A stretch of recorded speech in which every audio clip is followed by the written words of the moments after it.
Hello বন্ধুরা, welcome back to my channel. বন্ধুরা, আজকে চলে এসেছি পার্লারে। আর এটা হলো রিমঝিমের চুলের পার্লারে স্ট্রেট করার আগের অবস্থা।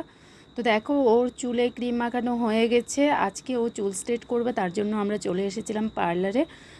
আর এখানে ওর স্ট্রেটনিং মোটামুটি শুরু হয়ে গেছে। দেখো, ওর চুলটা না প্রচণ্ড রাফ একটা চুল, তো প্রচণ্ড জট পাকিয়ে যেত। তার জন্য অনেক দিন ধরেই ভাবছিল চুল স্ট্রেট করবে, কিন্তু এবারে যেহেতু দুর্গাপুজো চলেই আসছে, ও ভাবলো চলো এবারই স্ট্রেট করে নেওয়া যাক।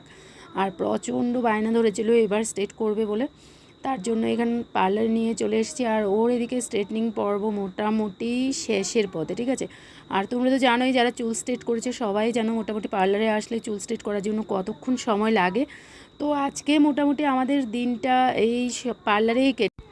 তো চলো, ফাইনালি ওর স্ট্রেটনিং ডান হয়ে গেছে। আর পুরো দিন আজকে না খেয়ে দিয়ে একদম উপোস থেকে এখানে এসে স্ট্রেটনিংটা করালো, ঠিক আছে। তো ও তো খুব খুশি হয়েছে, বুঝতেই পারছো। ফাইনালি ওর চুল স্ট্রেটের ইচ্ছে ছিল, ওটা পূরণ হয়ে গেল, ঠিক আছে। তো বিভিন্ন অ্যাঙ্গেলে ওরা ফটো নিচ্ছিল, ভিডিও করছিল, তার জন্য এখানে একটু সময় লেগেছে। তো চলো এবার আমরা ফিরে যাব বাড়িতে, যেহেতু ওর স্ট্রেটনিং হয়ে গেছে। আর বাড়ি ফিরে এসে প্রচণ্ড খিদে পেয়েছে, কারণ আজকে দুপুরবেলা না আমার খাওয়া হয়েছে না ওর খাওয়া হয়েছে। তো তার জন্য বাড়িতে এসে আজকে বানিয়ে নিলাম হলো রুটি, যেহেতু সন্ধেও হয়ে গেছে। তো সন্ধে প্রদীপ দেওয়া হয়ে গেছে, বাড়িতে এসেই মাত্র সন্ধে দিয়ে দিলাম, ঠিক আছে। ঘরদোর ঝাড়ু করলাম, সন্ধে দিলাম, মানে ঘরের কাজগুলো কমপ্লিট করলাম, তারপর চলে এসেছি কিচেনে, এখন রুটি বানাচ্ছি। তো আজকে খাবো হলো সন্ধেবেলার রুটি চা, কারণ ভাত তো আজকে প্যাটে পড়েনি, এক চুল স্ট্রেটেই আজকে পুরো পার্লারের দিন কেটে গেলো। তো এখানে দেখো দুজনের জন্য চা করে নিচ্ছি। আর চাটা মোটামুটি দেখো চা হয়ে গেছে আমাদের, এখন চাটা জাস্ট ছেঁকে নেব। তো চাটা খেয়ে আগে মাথাটা ঠান্ডা করি, মাথা এমনিতেই ভো ভো করে ঘুরছে, কারণ সারাদিন পেটে মানে খাওয়াটা পড়েনি। সকালবেলাও আমার খাওয়া হয়নি, যেহেতু স্কুল ছিল আমার। তো স্কুল থেকে এসেছি, এসেই সোজা চলে গেলাম পার্লারে, তো তার জন্য আমার খাওয়া হয়নি। এখানে আমাদের দুজনের জন্য চাটা রেডি করে নিয়েছি। আর একদম দেখো মালাইওয়ালা চা যেটাকে বলে, তো সেই চা। আর চায়ের সাথে হলো রুটি। আমাদের আজকের দিনের খাওয়া দাওয়াটা মানে এরকমই ছিল আর কি। তো ভাবলাম সন্ধেবেলা চলো তোমাদের সাথেও একটু শেয়ার করে নিই। তো এখানে দেখো দুজনের জন্য 2 কাপ চা নিয়ে চলে যাচ্ছি। এখন একটু মানে গল্প করতে করতে বসে চাটা খাবো, একটু রিল্যাক্স মোডে থাকবো, কারণ সারাদিন প্রচণ্ড মনে হচ্ছে ধকল গেছে। আর ওরও পার্লারে একাধারে বসে থাকে, স্ট্রেটনিং করতে কতটা সময় লাগে তো বুঝতেই পারছো।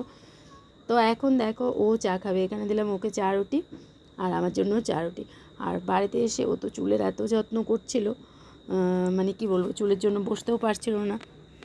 তো দেখো এখানে ওকে বসালাম, বসিয়ে এখন দিয়ে দিয়েছি চা রুটি, এখন খাচ্ছে উনি। আর ফ্যান থেকে একটু দূরে করেই বসেছে, মানে জানোই কেমন কেয়ার নিতে হয় চুল স্ট্রেট করলে। তো ও এখন সেটা করে যাচ্ছে, সেটা নিয়ে ও এখন ব্যস্ত আছে। আর এদিকে মহারাজাও খেয়ে নিচ্ছে রুটি আর দুধ। তো আজকের ব্লগটা ছিল এটুকুই, কারণ আজকে টাটাই বটে গেল, ঠিক আছে। তো এই যে দেখো ফাইনালি ডান, ওর স্ট্রেটনিং ডান হয়ে গেছে। কেমন হয়েছে, চুলের লেন্থটাও ওর ভালোই। তো দেখো খুব সুন্দর হয়েছে আর ভালো লাগছে। ও তো আজকে খুব খুশি, স্ট্রেটনিং করেছে ফার্স্ট টাইম। তো এখানে তোমাদের সাথে বললো একটু ভিডিওটা শেয়ার করার জন্য, তার জন্য আমি একটু ভিডিও করে নিলাম, কারণ ও এতটাই খুশি হয়েছে স্ট্রেটনিং করার পর। কি বলবো, ওর হেয়ার এমনিতেই প্রচণ্ড কার্লি ছিল, তো আজকে থেকে স্ট্রেট হেয়ার হয়ে গেল, ঠিক আছে। তো কেমন লাগলো স্ট্রেটনিংটা অবশ্যই জানিও। আর আমরা স্ট্রেটনিং করার পর যাব বাড়ি ফিরে। এমনিতে প্রচুর বেলা হয়ে গেছে, ত্রিশুকে রেখে এসেছিলাম, এখন বিকেলবেলা আবার ওকে নিয়ে আসলাম। একটা টাইমে আমি গিয়েছিলাম, ওকে নিয়ে এসেছি, এখন ওকে নিয়ে আমরা বেরোবো, ঠিক আছে।